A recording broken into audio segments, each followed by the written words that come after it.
I don't have my usual bottle. I only have this one. This is the 2020 finale I discussed. The first part is going to be I'm going to discuss the changes to my YouTube, music, and internet content over 2020, and also kind of the future of my content, what I'm going to be planning to do next year and continuing on. And the other thing I'm going to be discussing is kind of the downward spiral I've had and everything that's happened to me since July 2019, and I'll explain why July 2019 exactly when I get into it.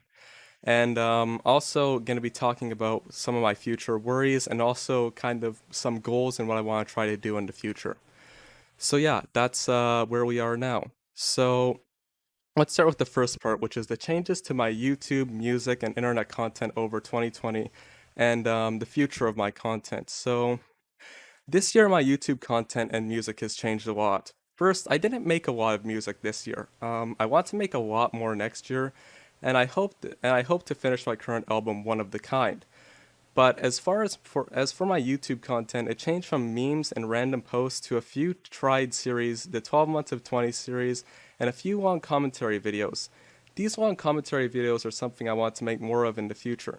Yes, they take a lot more work and time than the other content that I made before, but I enjoy making them, and I think a long video once in a while is better than a very short video all the time.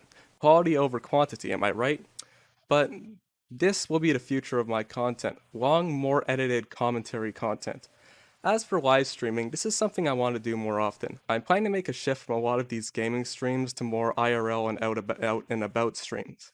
I'm planning to continue streaming jamming out at my friend Adam's place, but when I have the money and resources available, I plan to do many more outdoor streams around Toronto. I don't have any specific plans yet, but it could include anything from transit fanning, music, looking around different parts of Toronto, and just hanging out streams. I'm honestly not sure what that's going to look like though with COVID and when I might be able to have the funds to back it up. For now, streams are going to be a lot more home and gaming focused, and that's all I can really say about what my content has been like and might be like in the future. The other thing I just wanted to add on is some of my story time videos, which some of you have seen. I'm going to be telling my life stories, funny things that happened to me in high school and a whole bunch of things, and I'm going to be continuing to make those videos, and yeah, I think that that's another piece of content that I'm going to be pursuing further. So the second part is kind of my downward spiral and everything that's happened to me since July 2019. So this is what I'm going to be reading live. This is the 20 stories told live I discussed in the trailer. This is mainly about all of the things that happened to me in 2020, but to set the scene, we have to start all the way back in July 2019, where I think this whole downward spiral began. It seems like all big things start off with really minor situations, and my story is no exception. At this point, I just got out of grade 11 and had meant to worry for not only grade 12, but what I would do after. Anyways, let's set the scene for the first situation. My mom said she wanted me to come with her when she was visiting one of her friends again. This friend at the time lived at a house with a pool, so my mom wanted to bring me to get a chance to swim there again because she was going to be moving to a new house with no pool, well, excuse me, I haven't rehearsed this, so sorry, in the beaches area of my city. So I decided to come. Now, we weren't alone. There were a few other people who came as well, and sorry, things are popping up on my screen, and someone who hadn't been in the city for a while. The main person in this story is one of my mom's older friends. I will call him Mitchell. Now, me, my mom, her friend, and a few other people, and Mitchell were all there. We were sitting outside at a table by the pool. Now, I think I swam a bit before this, but I was sitting out there, and at one point I told Mitchell about this fake rat Halloween decoration he got for me a few years ago, and how I still had it. And he said, "You should scare a girl with it. They'll jump on your lap." I was a bit irritated. A fair bit of time passes, but then he randomly asks me, "Do you have a girlfriend?" And I ignore him. For the reference, people asking me this question really upsets me. But then Mitchell goes on this whole spiel, which begins with, "Oh, I hope you're not one of those transvestite people." And I was really upset by this point, and kind of surprised I hadn't blown up yet. But later, I'm swimming, and this other friend of my mom's, the one who had been out of town for a while, asked me, "Do you have a girlfriend as well?" And I wanted to leave so damn badly and never come back. And that's how it all began, 18 months of bad luck.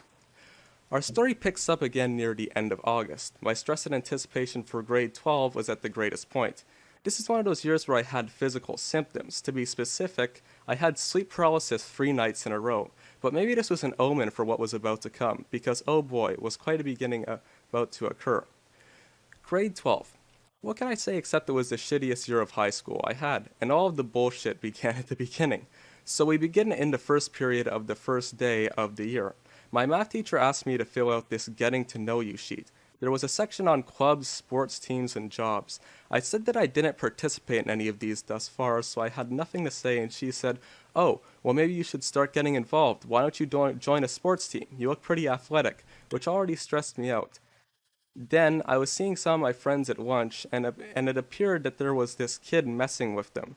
Within the first 2 weeks, this escalated to him hacking into their phones and damaging one of their bikes. Sorry, I'm just looking at chat to see if anything has happened.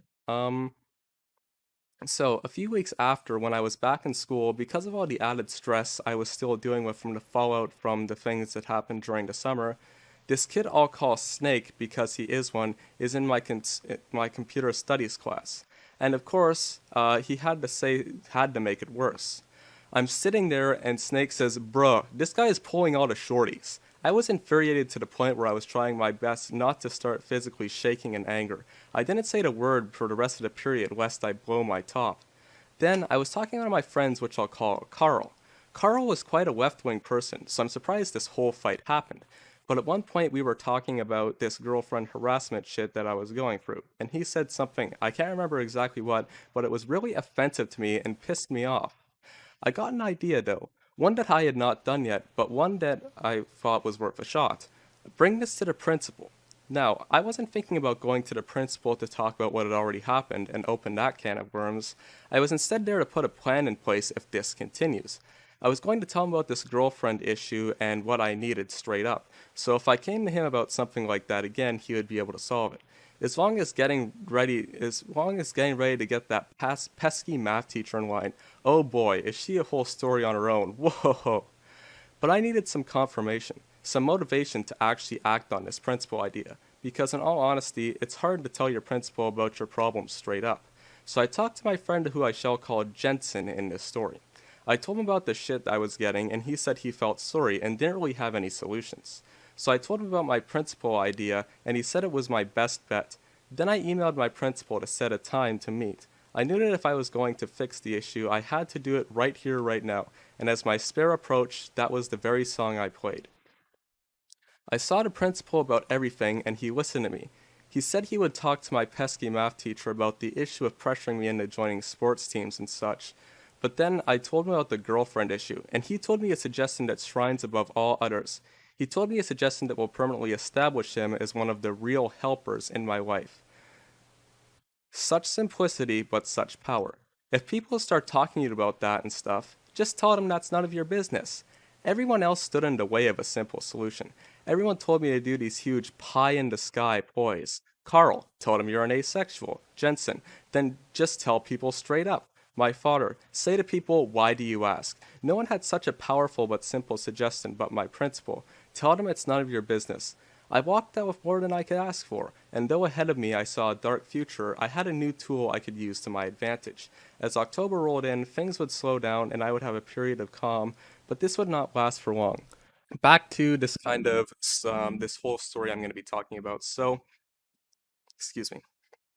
So how do we end a period of calm and begin the shitstorm? With the math teacher, of course. During Halloween, she says, "Oh, go do this pumpkin throwing activity." "Oh, you don't want to? Are you sure?" Like, excuse my language, but come the fuck on. I already told you that really stresses me out. The math teacher did many things after that. She was always nice to me because I was an exceptionally good student, but people who had trouble in her class would say a whole bunch of rude things about them.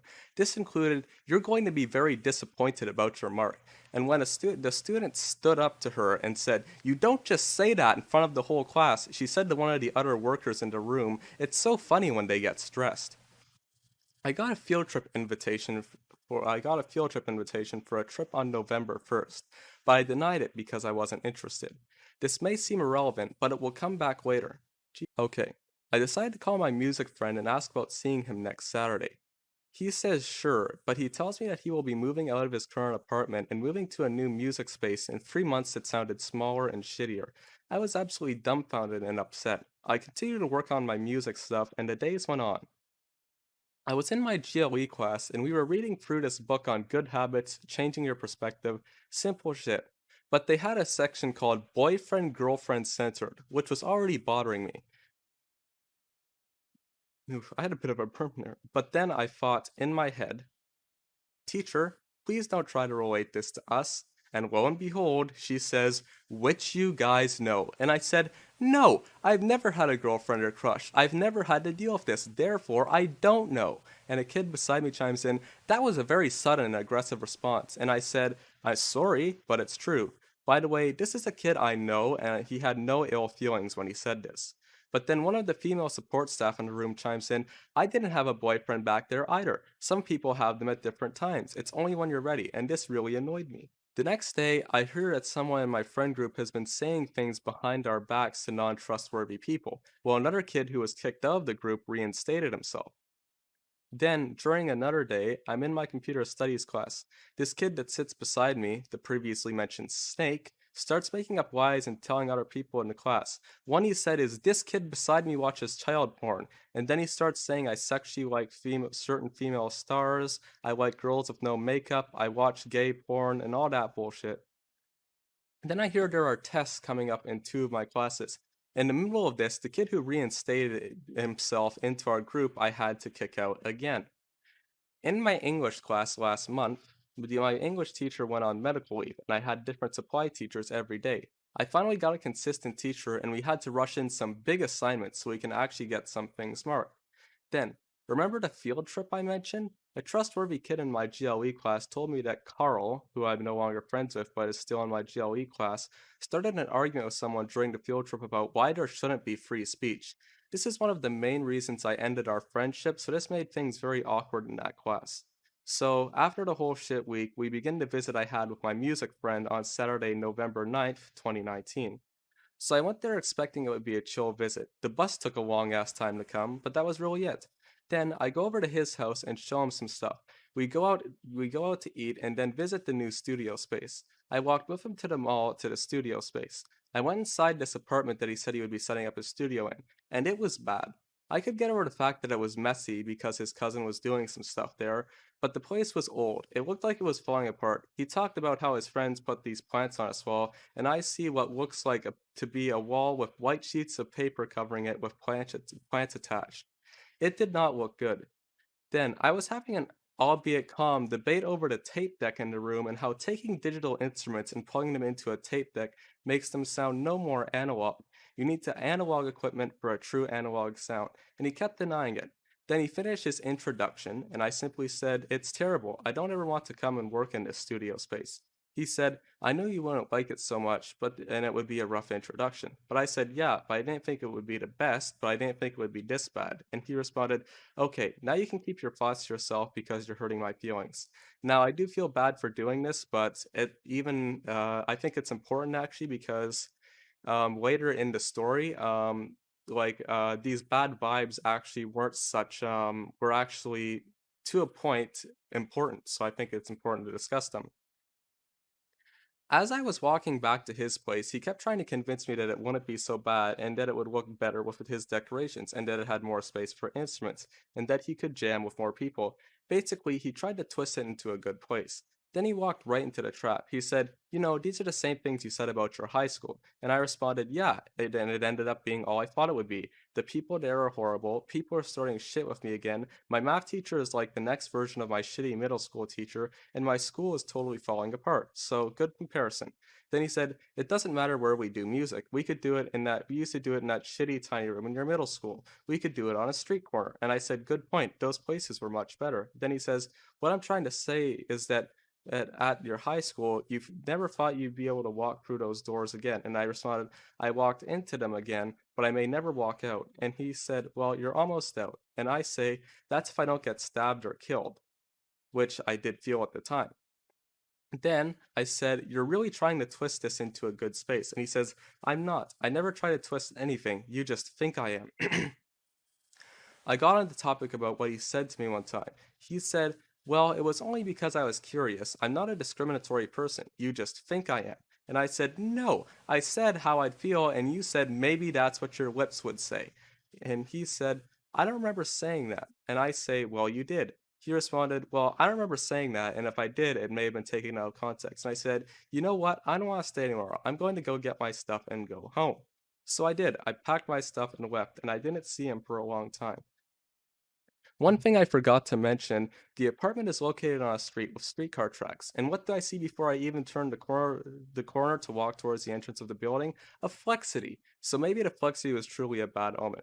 What have I learned about all of this? November is going to be a real shitty month. Things are going to escalate quickly. Flexities are bad omens.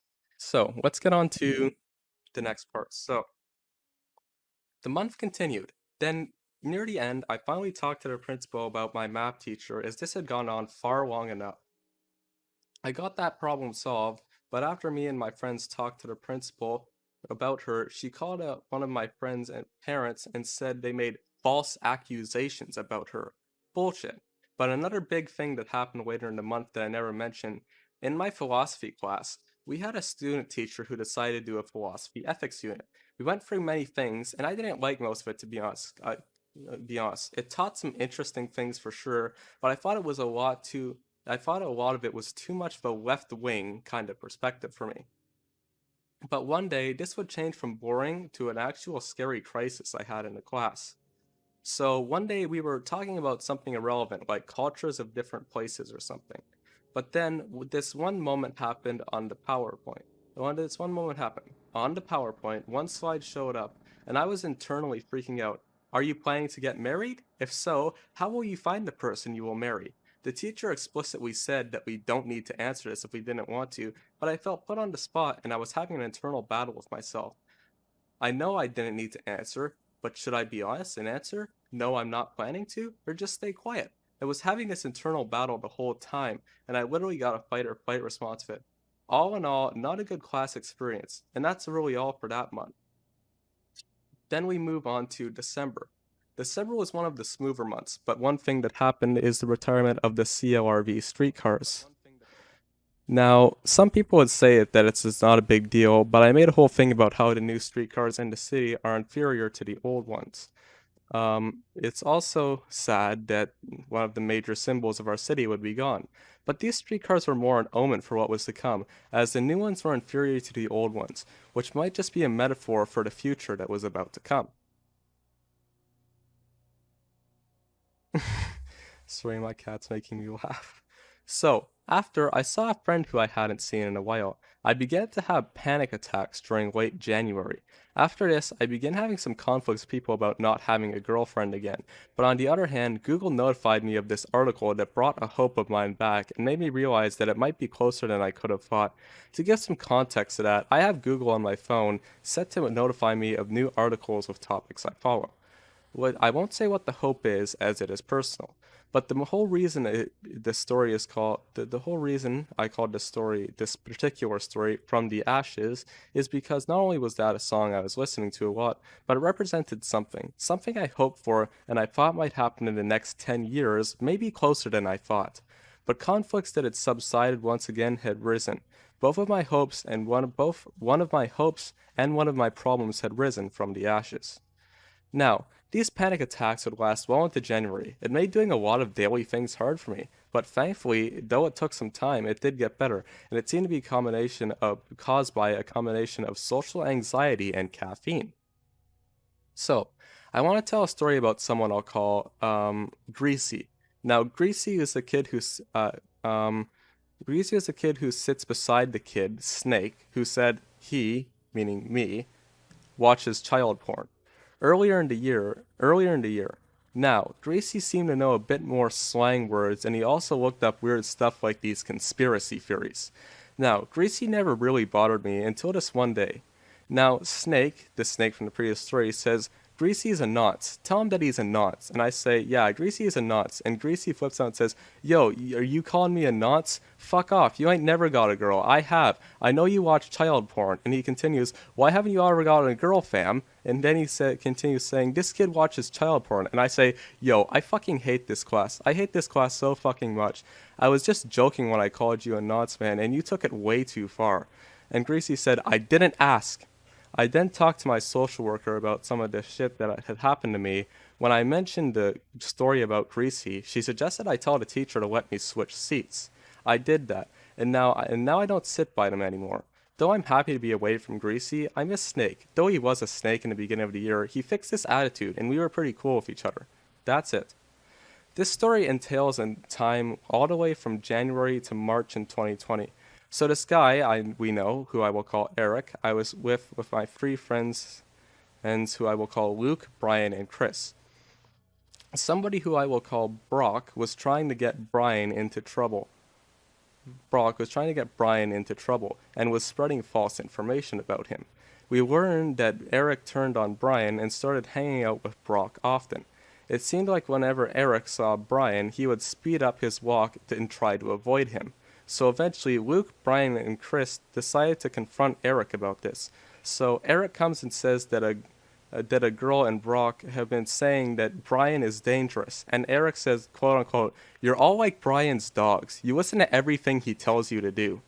And Brian breaks down laughing. So now that Eric has been talking to Brock, he believes that Brian is a bad person, and that now Eric can snake things about us to Brock. We kicked him out of the group. Then all of the communication with us and Eric went radio silent. There was one incident where Chris said that Eric was saying false, negative things about him to Brock, and we all confronted him again later. Later, closer to the end of February, I was called to the vice principal's office to talk about it, and got out of it easily.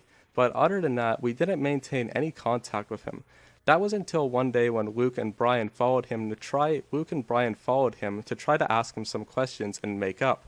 But then he texted Brian, "What the hell, man?" Brian tried to explain, but Eric said that he wanted to come back to our hangout to talk about this. But Brian got mad and said, "Leave the hangout out of this. We'll talk somewhere else on our terms." And then Luke offers, "Let's give him one more chance." And Brian and I get very upset. This kid took away all the reasons I even went with them for lunch. I wanted a space where I could talk freely and not have people snaking me or spreading gossip, basically. But Eric was a snake, and I couldn't trust myself to say anything around him that could ruin my reputation. And Brian, who was fed up, got a little upset at Luke and said he was out on any plans to be with Eric. I wasn't mad, but I chimed in about my snaking point, and Luke thought that I was upset. I was not. The next day, I saw Brian, Luke, and Chris. Luke brought up the whole situation, and I simply reaffirmed what I said before. Everything went fine until the next time we all saw each other. We were outside, and Luke was messing around, saying he was going to try to climb a very weak and old tree. This tree was on someone's property. It was also right by a car, which meant if it snapped and Luke fell, he could fall onto the car and hurt himself and damage double the property. Brian told him to stop and got really upset. Then Brian had said that he had to sit out for a second and calm down, and Luke said, "It's your fault for thinking I was being serious, pussy." And Brian said, "You know what? Fuck you all," and walked away. That night over Discord, Brian and Luke had a huge fight that split us apart. The next week, I went back to our hangout, and the remaining members other than Luke were there that day. We talked on reforming our group a little and setting things straight. Then Eric called me about this. At the time of writing this, Brian and I assumed that Luke has been saying things about Brian to Eric, because he said the same things about Luke said, the same kind of things Luke said in the argument, and has been talking a lot like him. How could this get any worse? It did. It all started out when March break began. Thanks to COVID-19, schools closed, and we had to do all of our stuff from home. You may say, that's not so bad, but you'd be more wrong than ever in my case. So learning at home was only the beginning. And with the few assignments that were posted, I already felt overwhelmed. I felt I didn't have the support I needed from my teachers. I felt like it was hard to keep a schedule. I already felt like I was going to have a lot of trouble, and boy was I right. So, the first week when we started Learn at Home, the teachers sent out various inspiring or just simple messages to welcome us back, and one truly ticked me off. You being so young and at a critical point in your life probably see your future as grim, but do not lose hope and never ever give up. In the words of Abraham Lincoln, this too shall pass, the rude math teacher. Are you kidding me? You made me lose so much hope. You took my time, which was already bad, and made it worse by being an asshole to your students, and by doing things to me I told you not to, and you have the audacity to try to inspire us after you kicked us while we were down. It disgusts me. Then, the hypocrite emails us to join the B35 Hub Google Classroom.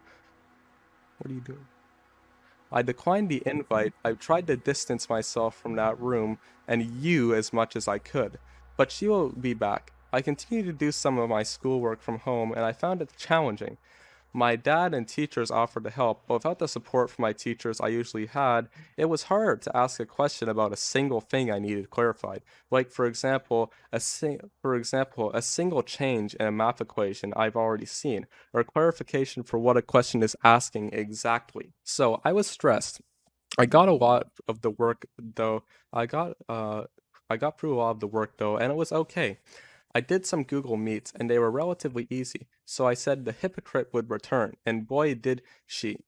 After stressing oh after stressing through a good amount of the math work, some philosophy, history, marketing, GLE, English, and computer science, I decided to give my email a good look, and the hypocrite is emailing us about a Google Meet to that to oh, sorry about a Google Meet to just see all of our fellow students in B35. So I blocked her email. So I continued to work for a bit and I thought that was the end of that.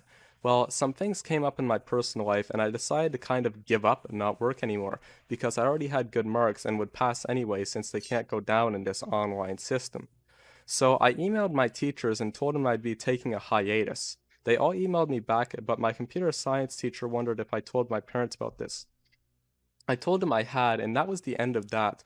But I also got a shout from my GLE teacher who said I should join their Google Meet with her, the the class with her and the class. And wait, the hypocrite? That's right. This whole time they were having Google Classroom meets, the hypocrite was there. Nice job invading my GLE class. You're not even the teacher. So now I knew to never attend those Google Meets ever again. Throughout this time, it was the ultimate test of my confidence and perseverance. And though I gave up near the end, like I always said I would sometime in high school, I took quite a stab at it and did a fair bit of assignments. But it was extremely stressful and a real test, and this would take us to June, near the end of my high school experiences. And this might be the true cap off of all of this. And damn, if we wanted a satisfying conclusion, this may be what we were after. After all of this strife, more strife was what we got. So let's begin this extravaganza. It might be our last. So, this story actually starts when I went to go to my high school to pick up my Walker Walk yearbook and drop off a textbook. So it all started when I scheduled the appointment and got in the car with my dad to head off to school. We got in and the radio in the car was on the rock station and Van Halen, or Hot for Teacher by Van Halen starts playing. And it immediately reminds me of this kid I will call Steven and what he said about a math teacher named Miss M. So far, so great. Nice. My dad drove me to the school, and I was able to drop off my textbook and get my walker walk. But I got lost, went to the wrong exit, and got trapped by locked doors. I panicked, looped around back to the front entrance, and went to get my yearbook. I left, and that night something crazy and coincidental happened. My friend Eric texted me and told me Steven was calling me a cunt behind my back and calling me and my friends various names like retard, gay, cocksucker, and things of that nature. Then he said he'd fuck our moms and we watched child porn. And that's when I had it. I told Brock about it. We got together. Me, Brock, Chris, and someone else named Brian, who was also targeted in what Steven said. So we got together and tried to talk to Steven, but it was late at night when I heard this, so he was asleep. So the next day I wake up and check the chat, and Steven left the chat, so I tell Brock that he ditched, and he tells me to add him back. So we do, and we all start talking. We're all really upset, and understandably so. We eventually found out that Steven said these things because he thought they were funny. So I asked Steven why he left the chat, and he said, because I know you guys were upset. And I said, did you really think it was funny? And so this goes on until Steven apologizes and says he'll stop. But Brock says he's going to call the police for all the stupid and messed up things he's done, and Steven begins to beg him not to. So Brock pretends and says he won't. So we talk about how we don't think Steven will change his attitude, and Steven says he will. We list the things in the past he said he would change, but he didn't. and told him that we don't trust him. Brock says he is going to call the police, and Steven begs him not to, but he removes his account from the group chat, and Brock removes everyone from the chat as it seems it's over. So Brock planned to see Steven in person and call the police in front of him, but a day later, Eric texted me again and said that Steven said that he lied to us, and he said even more mean stuff to us. So we got the chat together and keep talking. And we go over different plans and such, and Brock says he's going to let him stew for a bit and leave it alone. In the midst of all this, another situation happens. Chris lives in the building beside Steven, so one day Chris is riding his bike down the street, and Steven starts chasing after him, trying to knock Chris off of his bike and run him over. But Chris is able to get away. But then Steven brings his friends with him, and they all chase after Chris. Eric tells me that Steven keeps saying things. The things he's saying are increasingly more disturbing. So eventually, my other friend Luke, who was also involved, said he wanted to beat Steven up. Then the best plot twist of this decade yet, we find out that Chris that that though we find out through Chris that after we talked to Steven the first day, everything he said from that point on was made up. Eric had been making things up that Steven never said. So the end of the situation is, on the one hand, Eric is making up things about Steven, but on the other hand, Steven with the whole bike situation seems to have intention to hurt Chris. But adding on to that point, I do feel bad for kind of getting upset at him and freaking out Steven because he never really did any of these things. And it was Eric making it up. So it was a pretty big lesson, not to trust everything you hear because, he never actually did anything. This person was just claiming that he did things. But let's continue on to the next part. So then I graduated high school, and this graduation did not make me happy. It was not a celebration. Excuse me. Um, I was already scared because I had no idea what I was going to do after high school. And then now I'm graduating in this post-COVID world where so many opportunities I had before were closing. I felt nothing but worry, and all the shitty stuff that happened during that year made it worse. I still have no idea what I'm gonna do today because I need some kind of physical job with structure. I can't work online or do freelance work because I don't work well in those circumstances. I saw one quote later on on a video relating to graduation. Your year was cut short, but your success won't be. And I feel like that was a lie. I feel like my success was cut short, and I think that that's a good conclusion to graduation. But later, summer comes, and Steven says he's going to get his mom to call the cops on us. So we decide to go see him. We figure out that Eric did make almost everything up about what Steven said, and now Eric was trying to get on his good side again. So in short, we were rude to Steven, but Eric set him up. And so we begin July, aka the month that almost made me lose my mind, literally. First, remember that I mentioned my music friend moving into a new place? Well, this month he went on a short camping trip. While he was out on his trip, his cousin who he was living with got a head injury while riding his bike. Later, my friend went back to his place and the cousin kicked him out and said he had to leave the apartment they were living in very soon, which was hard since at this point my friend had a lot of financial troubles due to COVID. It almost seemed that month was all it also seemed that month was all about pedophiles and animal abusers. So one day I was just casually scrolling through Twitter and I saw someone that I followed posted something about an apparent pedophile who was trying to defend having a 10-year-old boyfriend, and there were photos of them holding a knife up to their dog's neck. After seeing this and all of the ethically wrong things people had claimed I do, I started comparing myself to this person. It ended with me looking in the mirror at myself for a while, and then I experienced what they call depersonalization. I started to feel like I wasn't myself, and that everything around me wasn't real, including me. So I went to bed, and after 20 minutes, I felt like I was back to reality. All of this took a huge hit on my mental health, and I felt like I was actually going crazy for a while.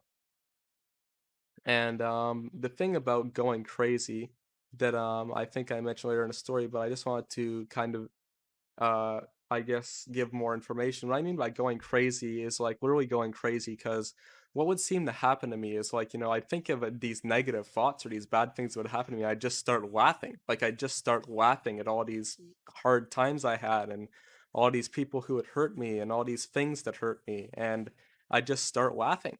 So I feel like I was literally going crazy. And I'm going to continue on now. Then, another huge thing that month was how cancel culture was really gaining momentum at that time. It made me scared for myself, but also the whole idea of free speech and the whole idea of differing opinions as a whole. One thing I do not accept from the bottom of my heart is the idea of censorship, not allowing people to have different opinions, offensive media being no more, and rewriting history are huge issues to me that I think will make the world a terrible place. This worry added to my overall stress and worry I had that month. So, all these political things going on in the world are crazy enough, but then something happened to me personally. I was sitting outside on the front patio of my house with my dad, and one of our female neighbors came out and was talking to us. We were talking about some of the events going on in the US with COVID and how Trump is not doing anything about it. And the neighbor asked me, "Do you think a female leader could do better?" And I said, "I don't know if they could or not." So I already felt put on the spot. And she said to my dad, "You see, your son is not sure if a female leader would do a better job because he's never experienced it before." Now I felt really put on the spot, confused, and like I couldn't get a word in edgewise. So then she starts talking about male privilege, and I just about lose it. Then came August.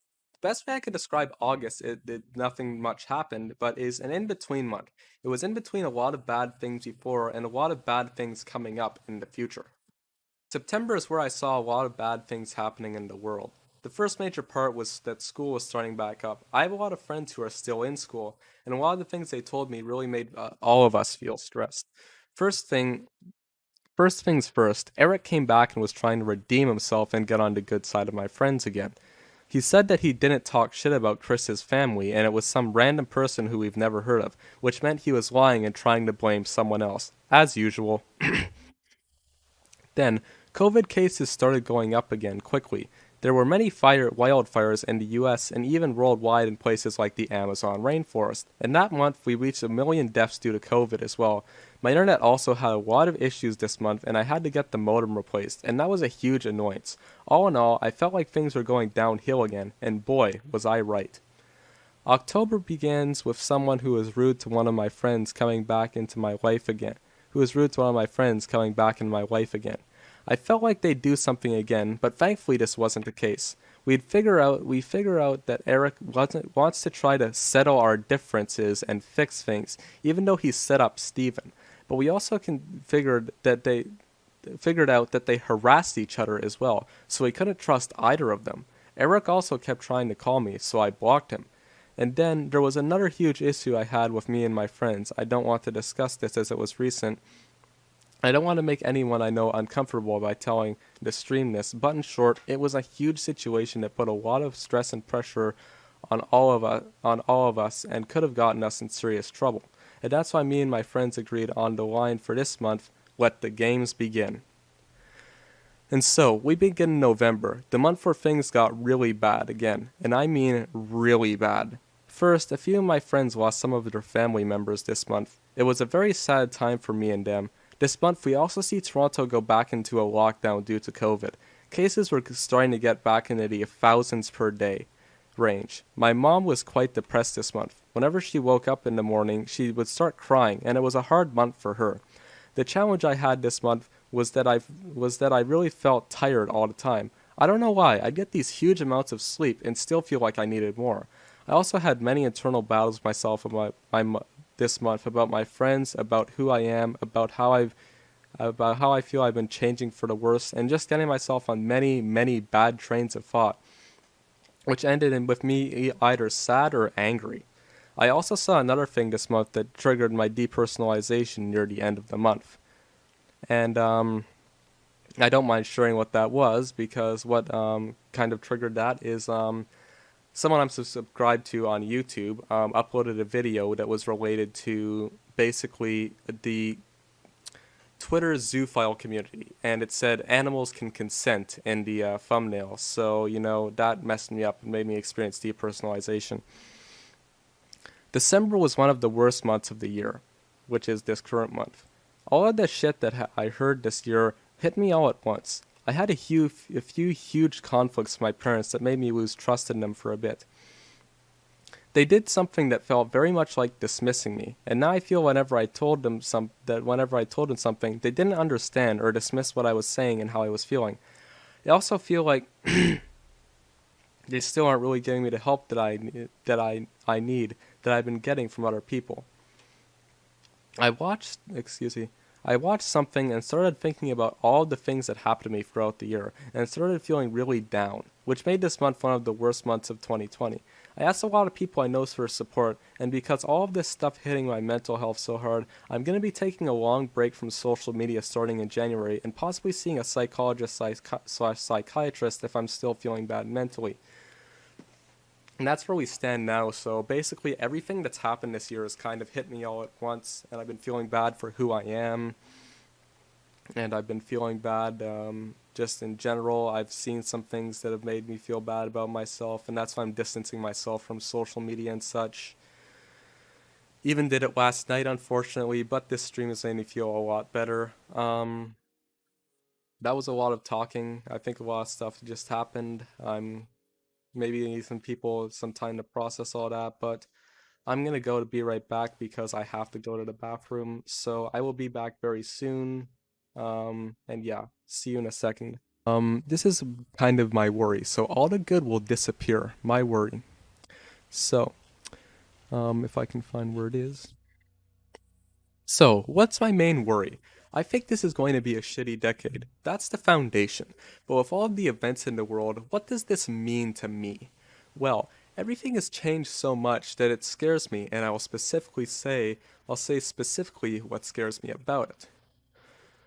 So, let me talk about some of the things that have happened. The old streetcars in my city, Toronto, were retired. I rode those streetcars a lot in my life, and with them gone, I'm sad. The issue is not only were the old ones a reminder of good times, they were good themselves. The new streetcars are so modern and boring. The issue is that the new streetcars are simply worse. This explains the overarching fear I have with everything that has happened. Old people I watched on YouTube are gone or dead. The good content of YouTube is lesser. Cancel culture has swept the internet. The more free, simple, and fun times are gone. COVID has changed the world. So much work is being done online now. Going out is different. We can't travel. We can't see our friends as much. Big gatherings like concerts and sports games may be a thing of the past. Another thing I want to add is the ending of support for Flash Player. Flash games and animations were not only fun, but it's something that HTML5 will never be able to replicate. Flash animation is still an amazing form of animation that was so versatile and amazing and is still used often today. So it's sad that we will no longer be able to use Flash Player in our browsers probably at all in the future. What's my whole point here? The old streetcars of Toronto were better vehicles that stayed for a long time and had good times attached to them. Old YouTube was more humble. You felt more connected to people and things felt more homely and simple, but in many ways better. All of these people that were important to us that did great things, that meant something, are dead or gone. The internet feels more corporate, less fun, less personal. Seeing people in groups, doing large group activities, seeing something in person, and doing most work in person is gone or made so much less. I feel like things will be objectively worse. Like this decade will be worse than the last, simply because things won't be as good. They'll have more issues, be worse quality, not be as fun. And that's what I think that's the future holds. And that's why I think we're gonna have a shitty decade and I'm scared. So I just feel like, even though we're gonna have good times in the future, there's nothing that's gonna be as good. I feel like concerts and things like that are gonna be gone. And it's pretty intense, but I just feel that way a lot. I feel like the world has changed in a lot of ways, and I just am not sure, if we're ever going to be able to get back to as good of a time, if things will ever be the same again as they were in, 2019 and years before. But the very final thing of this 2020 finale document is basically the future and what I need to try to do. So after all of this, what is my goal? What do I want to do to make the future better? Well, for one, I need to find a kind of path or goal to follow. I want to find a job for now, just one I can try. It's going to be hard to find out because one, I don't really have any idea what I want to try, and two, COVID makes finding a job hard for me because, as I said earlier, I need a very structured physical location job, as that's the environment I find I do my best work in. Freelance, working virtually, or working from home doesn't give me enough structure, and I get stressed by things, I lose motivation quickly, and I start not doing any work at all.